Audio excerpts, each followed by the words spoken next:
1800 hours, Pakistan Standard Time. Assalamu alaikum.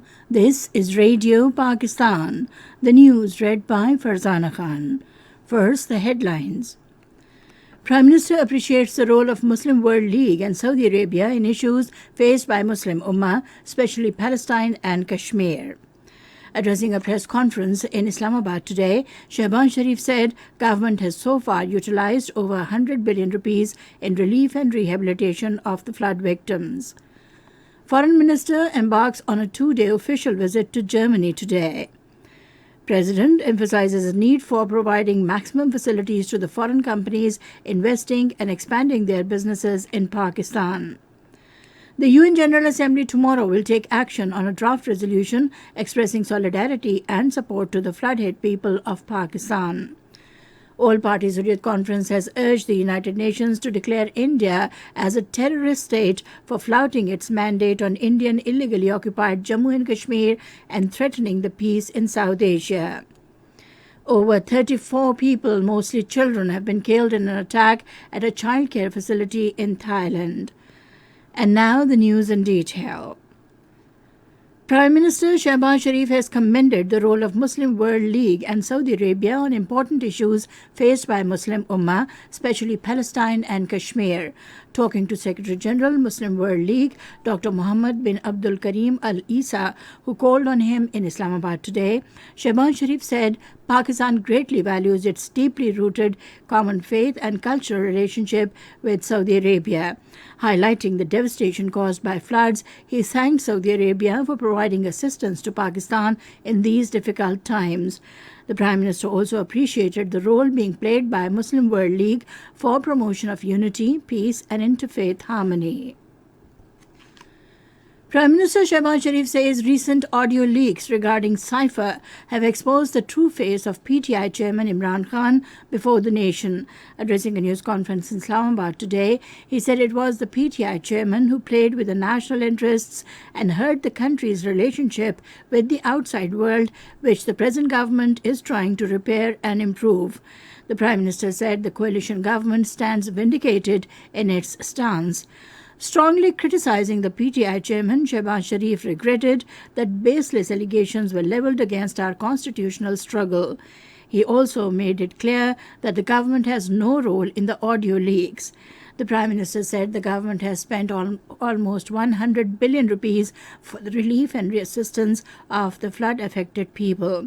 He said under BISP, 60 billion rupees have already been spent. Billions of rupees have been spent for the provision of blankets, tents, food packages and other items to the flood victims. The Prime Minister said China has provided $90 million for the flood victims, while other countries, including the US, Saudi Arabia, the UAE and Japan, have also come forward for the assistance of the flood-affected people. Foreign Minister Bilawal Bhutto Zardari embarks on a 2-day official visit to Germany today on the invitation of his German counterpart. Besides helping to consolidate and expand bilateral relations with Germany, the visit will provide a valuable opportunity to strengthen Pakistan's engagement with an important member of the European Union and share a country's perspective on climate-induced floods in Pakistan and regional and global issues. Focus of the visit would be on further deepening Pakistan's economic engagement with Germany, a key export destination for Pakistan, and identifying new opportunities for mutually beneficial cooperation. Ambassador of Kuwait to Pakistan, Nasir Abdul Rahman J. Al Mutairi, called on Minister of State Hina Rabbani Kar in Islamabad today.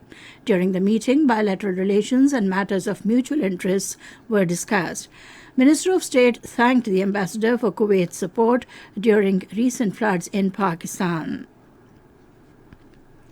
President Dr. Arif Alvi says Pakistan is working on introducing reforms to create a better business climate for tech-based businesses in the country.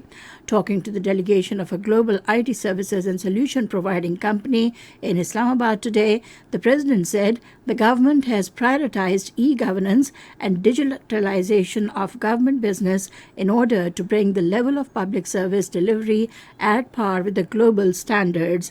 He underlined the need to provide maximum facilitation protection to foreign companies making foreign investments and expanding their businesses in Pakistan.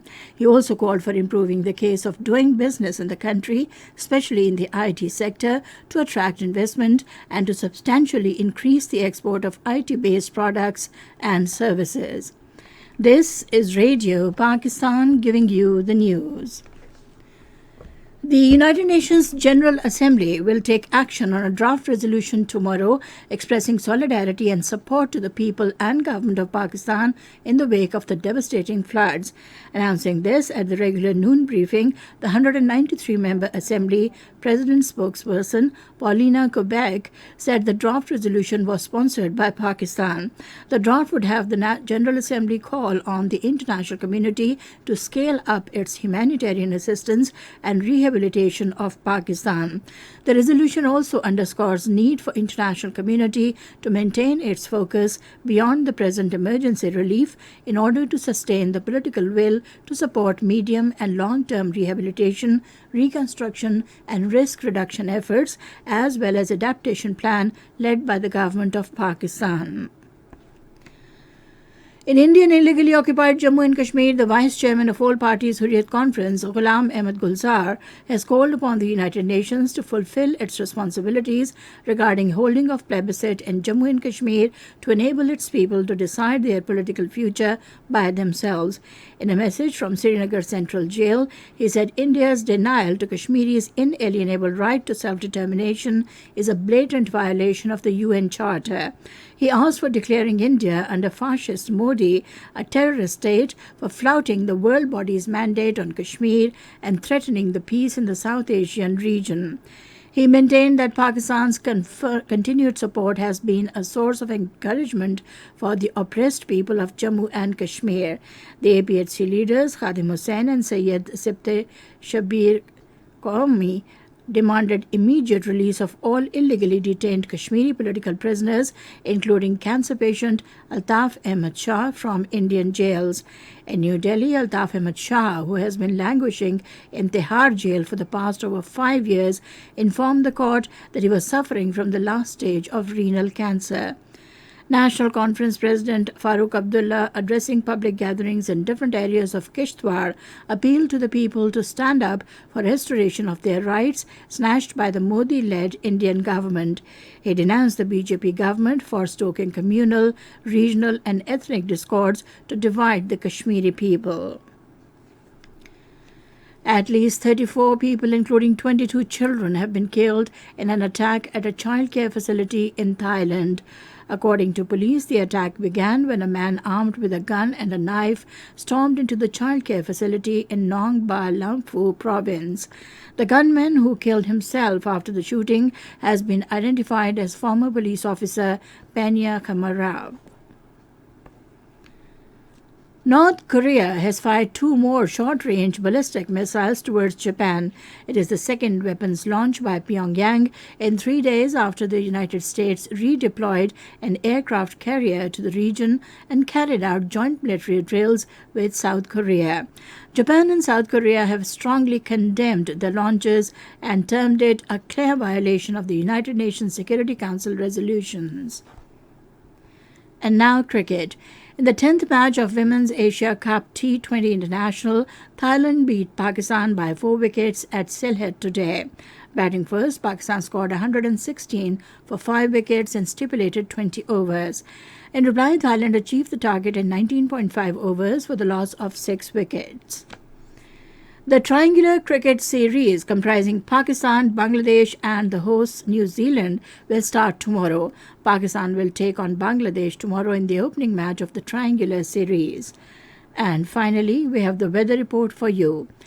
Mainly dry weather is likely to prevail over most parts of the country, while hot in central and southern parts during the next 12 hours. However, rain with wind and thunderstorm is expected in Upper Khyber Pakhtunkhwa, Gilgit-Baltistan, Islamabad, Potawar region and Kashmir. And that is the end of the news. For more news and analyses, log on to our website radio.gov.pk and also watch live video streaming of our bulletins on the link facebook.com/Radio Pakistan News of